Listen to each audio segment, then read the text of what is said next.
안녕하세요. 본부에서 봉직하고 있는 녹사장 이용욱 수호사입니다. 몇 해 전부터 글로벌 기업인 구글에서 인간 수명에 대한 대대적인 투자와 연구를 하고 있다는 소식을 접했습니다. 지금도 의학기술이 발전하여 100세 시대를 앞두고 있는데요. 그들은 인간 수명을 무려 500세까지 연장시키는 것에 도전하고 있다고 합니다. 지금의 인류는 자신의 줄기세포를 활용해서 장기를 배양하는 기술을 발전시키고 있고요. 나노 기술이 발전하여 인간 몸속을 나노 로봇이 돌아다니면서 병의 원인을 제거하는 기술이 개발 중에 있습니다. 이런 것들을 생각해 보면 인간 수명 연장이 꼭 불가능한 일만은 아니라는 생각이 듭니다. 2200여 년 전에 중국의 진시 황제는 영생 불사를 꿈꾸며 불로초를 찾아다녔습니다. 불로초를 찾기 위해 진시 왕이 보낸 사신의 흔적이 우리나라 제주도에도 남아 있는데요. 그러고 보면 오래 살고자 하는 것은 예나 지금이나 모든 사람들의 관심사가 아닌가 합니다. 도전에는 수명과 관련된 신도 세계의 신비로운 이야기가 소개되어 있는데요. 여러 사례와 더불어 도전 말씀을 통해 어떻게 하면 복되게 오래 살 수 있을지 함께 살펴보는 시간을 갖겠습니다. 먼저 인간의 수명과 복록에 관련된 주제 말씀을 보겠습니다. 인간의 복은 녹줄에 있고 오래 삶은 명줄에 있으니 증산상제님과 태모 고수부님은 묻센 명의 부모 되시어 녹과 명을 다스리시니라. 상제님께서 성도들에게 이르시기를 신축년 이후로는 연사를 내가 맡았느니라. 세상에서 수명 복록이라 하여 복록보다 수명을 중히 여기나 복록이 적고 수명만 긴 것보다 욕된 것이 없느니라. 그러므로 나는 수명보다 복록을 중히 여기나니 녹이 떨어지면 죽느니라 하시고 또 말씀하시기를 인간의 복록을 내가 맡았느니라.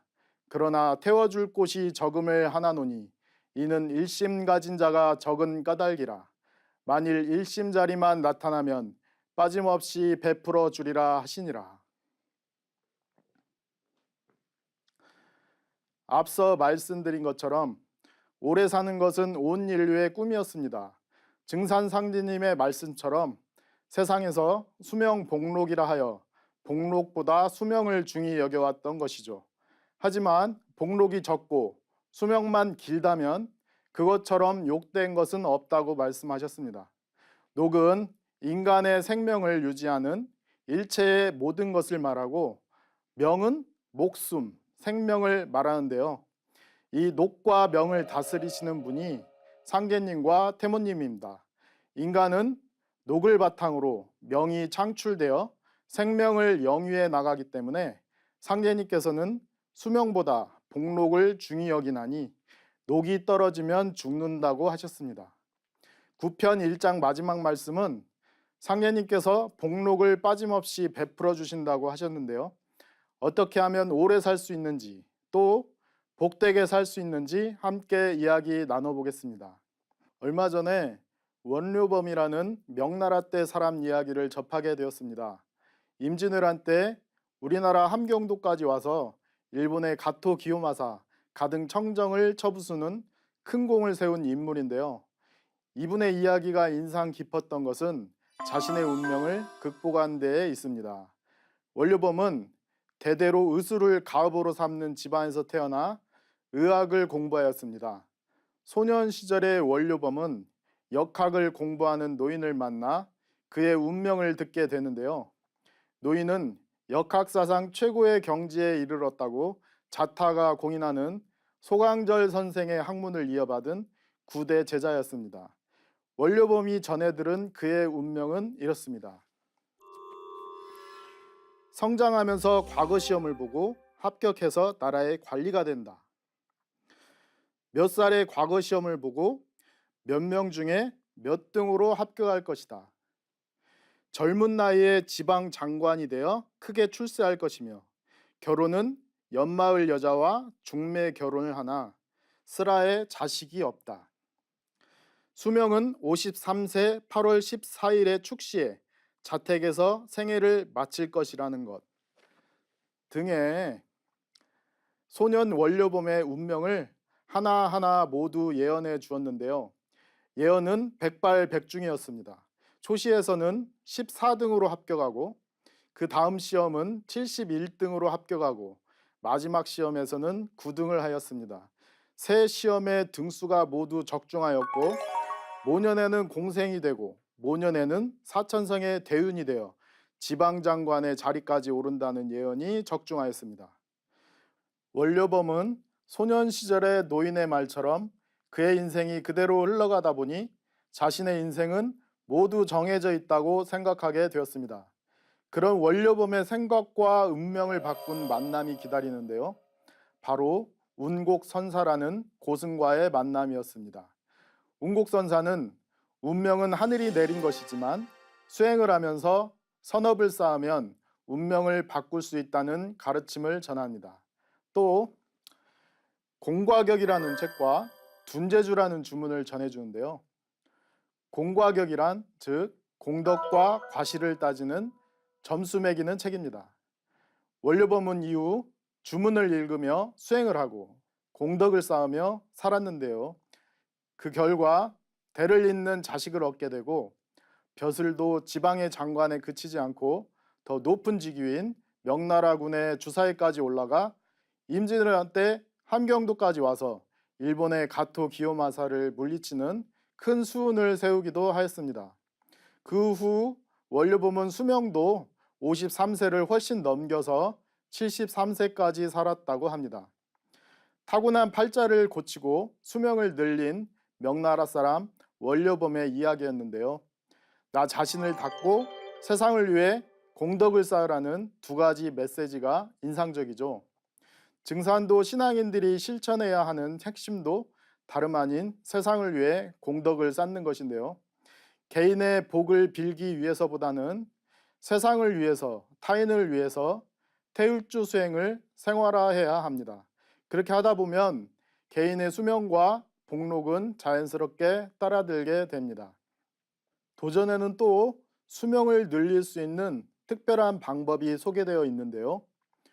수부대우를 잘하면 수명도 연장될 수 있느니라. 천지신명과 억조창생의 어머니이신 수부님을 잘 모시고 잘 대우하면 수명도 연장될 수 있다는 상제님 말씀입니다. 그동안의 인류는 아버지 하느님만 알고 어머니 하느님을 몰랐기 때문에 어머니 하느님에 대한 불효를 해왔다고 할 수 있는데요.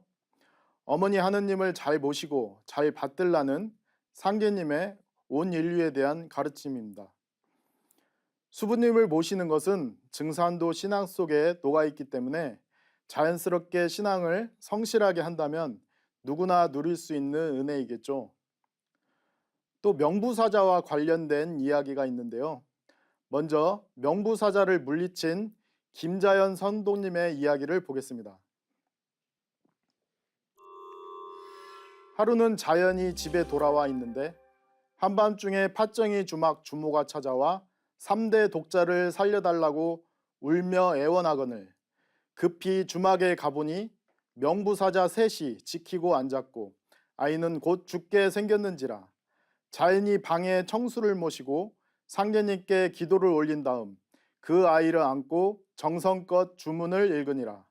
잠시 후 주모에게 닭을 산채로 붙잡아보게 하여 손수 목을 비틀어 문 밖으로 휙 집어 던지며 명부사자들에게 당장 나가라 하고 병력같이 소리치니 명부사자들이 아이를 빼앗으려고 달려들며 자연의 양 어깨를 물어뜯거늘 자연이 아랑곳 않고 계속 주문을 읽다가 날이 밝을 무렵 다시 한번 큰 소리로 썩 물러가라 하고 호통을 치매 그제야 명부사자들이 돌아가고 주막집 아이가 멀쩡하게 깨어나더라. 이때 자연의 양 어깨에 피멍이 들었거늘 이는 명부사자의 이빨 자국이더라. 상제님을 직접 모신 성도님 중 한 분인 김자연 성도님은 의원도수를 받으신 분입니다. 부디 살리는 것으로 뜻을 세워 돈은 받지 말고 좋은 일만 하면서 포교하라. 상제님께서 김자연 성도님에게 의원도수를 붙이시면서 하신 말씀인데요. 김자연 성도님은 상제님 어천 후 전국을 돌아다니면서 무료로 치병을 베풀어 많은 사람들을 살리셨습니다. 청수를 떠놓고 상제님께 기도한 후 주문을 읽어서 병을 고쳐주셨는데요. 이처럼 명부사자와 싸워서 병자의 목숨을 건져야 하는 급박한 경우도 있었습니다. 증산 상제님은 인간과 신명을 다스리시는 우주의 주제자 하느님이시죠. 상제님 제세 시에 성도들로 하여금 병자를 지키게 하는 경우가 있었는데요. 명부사자와 내사자를 비교하여 누가 강한지 보리라 하시며 병자의 목숨을 건져주셨습니다. 명부사자를 물리친 이 이야기는 마치 영화 신과 함께를 떠올리게 하지 않나요? 제가 알고 있는 도생님 두 분도 증산도 신앙을 하게 되면서 비슷한 경험을 하였는데요. 익산에서 신앙하는 강씨 형제 도생님들입니다. 이 두 분은 어려서부터 할머니 밑에서 자랐는데요. 형제에게 할머니는 부모님 못지않은 특별한 분이었습니다. 두 형제가 증산도 신앙을 시작한 이후 연로하신 할머니가 돌아가실 정도로 위독해지셨습니다. 그러자 형제 도생님들은 번갈아 가면서 할머니 곁을 지키면서 주문을 읽고 명부사자를 물리쳤습니다. 상제님과 수부님을 모시는 두 분이 결사적으로 할머니 곁을 지키자 명부사자도 어쩔 수 없이 돌아가게 되었습니다. 이게 가능한 걸까요? 이와 관련된 도전 말씀을 소개해 드리겠습니다. 기유년 3월 금음에 상제님께서 김영렬, 김자연과 그 아들 태준을 데리고 대원사의 명부전에 이르러 말씀하시기를 너희들은 명부 내력을 잘 알아두어라. 속담에 부녀자들이 살고 죽기는 시황전에 달렸다고 하니 명부를 잘 받들도록 하여라. 명부사자에게도 권한이 있어서 명부의 명을 받고 잡으러 왔다가 명부를 잘 위하는 사람을 만나게 되어 간곡한 사정을 들으면 어쩔 수 없이 돌아가느니라. 명부사자가 돌아가서 사실대로 명부전에 고하면 명부에서도 어쩔 수 없느니라 하시니라. 명부를 잘 위하는 사람이 간곡한 사정을 하면 명부에서도 어쩔 수 없다는 이 말씀은 신도세계의 비밀을 살짝 알려주신 말씀이죠. 익산에 사는 형제 도생님도 증산도 신앙을 하면서 명부를 잘 위하는 분들인데요. 그런 연유로 명부사저도 어쩔 수 없이 그냥 돌아갈 수밖에 없었던 게 아닌가 합니다. 이건 역시 수부님을 잘 보시면 수명이 연장될 수 있다는 말씀과 더불어 증산도 신앙의 특별한 은혜라고 할 수 있겠죠. 서두에서 복록이 적고 수명만 긴 것보다 욕된 것이 없느니라. 그러므로 나는 수명보다 복록을 중히 여긴다는 상제님의 말씀을 소개해 드렸는데요. 어떻게 하면 오래 사는 것뿐만 아니라 복록을 누리며 살 수 있을까요? 상제님께서는 복은 위로부터 내리는 것이요 아래에서 치우르지 아니하나니 부모를 잘 공경하라 이런 말씀을 해주셨는데요. 내 부모, 내 조상을 먼저 받들고 크게는 한민족의 뿌리인 국조 삼신을 받들고 더 크게는 온 인류의 부모이신 상제님과 수부님을 잘 받드는 것이 복을 누리는 신앙이라고 할 수 있겠습니다. 또 태울줄에 녹줄이 붙어 있다는 말씀을 해주셨는데요. 천하의 복록과 수명이 이 주문에 들어있다고 하시며 태울줄을 전해주셨습니다. 태울줄을 읽는 것만큼 수명이 늘고 태울줄을 읽는 것만큼 녹줄이 붙는다고 증산도 종도사님께서도 강조해 주셨는데요. 청수를 모시고 태울주 수행을 하는 것은 증산도 신앙의 근본이 됩니다. 궁극으로는 무센 명의 부모 되시는 상제님과 수부님을 잘 모셔야 된다고 했는데요. 어떻게 하는 것이 상제님과 수부님을 잘 모시는 걸까요? 그것은 한마디로 복록 성경신, 수명 성경신이라 할 수 있습니다. 복록도 수명도 그 핵심은 성경신 신앙에 있다는 말씀인데요. 일심 신앙의 다른 말이 성경신 신앙입니다. 인간의 복록을 내가 맡았느니라. 그러나 태워줄 곳이 적음을 하나노니 이는 일심 가진 자가 적은 까닭이라. 만일 일심자리만 나타나면 빠짐없이 베풀어 주리라 하신 상제님 말씀대로 일심으로 신앙하는 것에 모든 비결이 담겨 있습니다. 지금까지 어떻게 하면 복록과 수명을 누릴 수 있을지 도전 말씀과 함께 살펴보았는데요. 상제님 신앙을 정성껏 하다 보면 그 안에 지금까지 말씀드린 내용들이 녹아서 자연스럽게 실천하게 됩니다. 또 그런 성경신, 즉 일심신앙을 바탕으로 세상에 공덕을 쌓게 됩니다. 그것은 인생으로서 가장 가치 있는 삶이 될 것입니다. 우리가 살고 있는 지금은 녹의 불균형이 갈수록 심해지고 있습니다. 재테크의 시대가 되어 부익부 빈익빈의 현상이 강해지고 있죠. 물질을 중요하게 생각하다 보니 자기 양심을 속이고 타인을 속이고 범죄를 저지르더라도 재물을 탐하는 사람들이 있습니다. 상제님께서는 선천에는 돈에 눈이 어두워 불의한 사람을 따랐으나 이 뒤로는 그 눈을 틔워서 선한 사람을 따르게 하리라고 하셨습니다.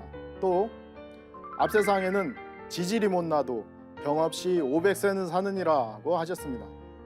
수부님께서는 후천 성인 시대에는 복록과 수명을 고르게 한다고 하셨습니다. 그야말로 건강하게 오래 사는 세상, 복록을 누리며 사는 세상이 다가오고 있습니다. 지금까지와는 달리 정의로운 마음으로 바르게 사는 사람이 존경받는 사회가 되겠죠. 모든 사람이 상제님 신앙 안에서 행복한 삶을 꾸리기를 소망하며 이 시간을 마치겠습니다. 함께 하신 여러분 고맙습니다.